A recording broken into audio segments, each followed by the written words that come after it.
Every moment in Ramadan is an opportunity for you to say a word of dhikr. What is the best form of dhikr in Ramadan? What's the best form of remembrance of Allah subhanahu wa ta'ala in Ramadan? When you look through the entire body of ahadith from the Prophet sallallahu alaihi wasallam on dhikr, sometimes when you read about the virtues of one statement of dhikr, you would think that that's the only dhikr that you should be saying.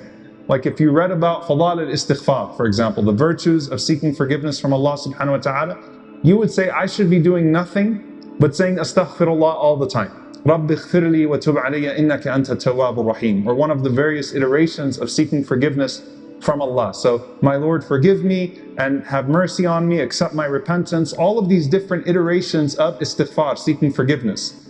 And then you'll find the hadith where the Prophet ﷺ is receiving advice from Ibrahim alayhi salam about the seeds of the soil of paradise. Subhanallah, Alhamdulillah, Allahu Akbar. And then you find that hadith where the Prophet ﷺ says that there are two phrases that are beloved to Ar-Rahman, light on the tongue, heavy on the scales. Subhanallah wa bihamdihi, Subhanallah al-Azim. Tasbih, the glorification of Allah. And then you find the hadith where the Prophet ﷺ said, in afdal al-dhikr, the most beloved, the best of all remembrance is La ilaha illallah. Keep your tongue moist with La ilaha illallah. So I probably just confused you further. All of these ahadith, you read them and you say, that's the one. You find these adhkar and you say, they're amazing. And which one should I prioritize? Number one, the best form of remembrance is Quran, and the best way to read the Quran is in prayer. So as you are reciting your Quran throughout the day, it's a part of your dhikr. It's a part of your remembrance of Allah subhanahu wa ta'ala. And the best way to recite the Quran is in your salah, is in your prayer. Why? Because in your 2 rak'ahs of Qiyamul Layl, you will combine all of the adhkar just to have a proper prayer. You'll have takbir, you'll have tasbih, you'll have istighfar, you'll have salawat. So just 2 rak'ahs with the Quran in it combines all of the best forms of dhikr, and that's the mercy of Allah subhanahu wa ta'ala, that all of the best forms of remembrance are combined in salah. And so when the Prophet ﷺ would stand, he would read Quran, and he would bring with his Quran dua to Allah subhanahu wa ta'ala, the remembrance of Allah.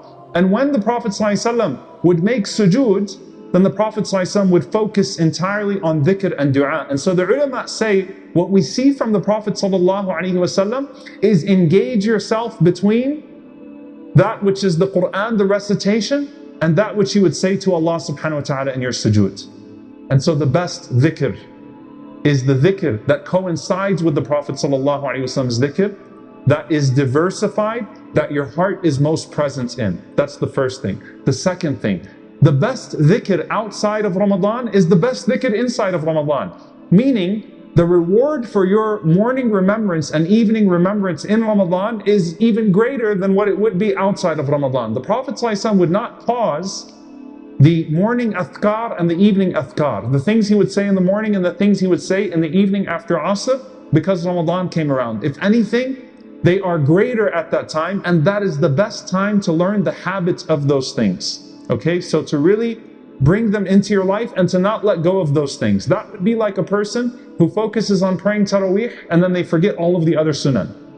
Okay, the sunan that the Prophet ﷺ would not forget to pray outside of Ramadan or inside of Ramadan. May Allah subhanahu wa ta'ala enable us upon them. Allahumma ameen. And the third thing, and this is something that is really powerful to pay attention to, with what the Prophet ﷺ gave us of the best du'as in the best seasons. The best 10 days of the year are the first 10 days of Dhul Hijjah. The best 10 nights of the year are the last 10 nights of Ramadan. The best of the first 10 days of Dhul Hijjah is the day of Arafah. And the best of the last 10 nights of Ramadan is Laylatul Qadr. And Aisha radiallahu anha asked the Prophet ﷺ, if I feel like I'm in Laylatul Qadr, if Laylatul Qadr has come upon me, the night of power has come upon me, what dua should I say? And we all memorize it. Allahumma innaka afuwan tuhibbul afwa fa'fu anni. Oh Allah, you are the forgiver. You love to forgive, so forgive me. Fa'fu anni. Let the core of your dua be, oh Allah, forgive me. Oh Allah, forgive me.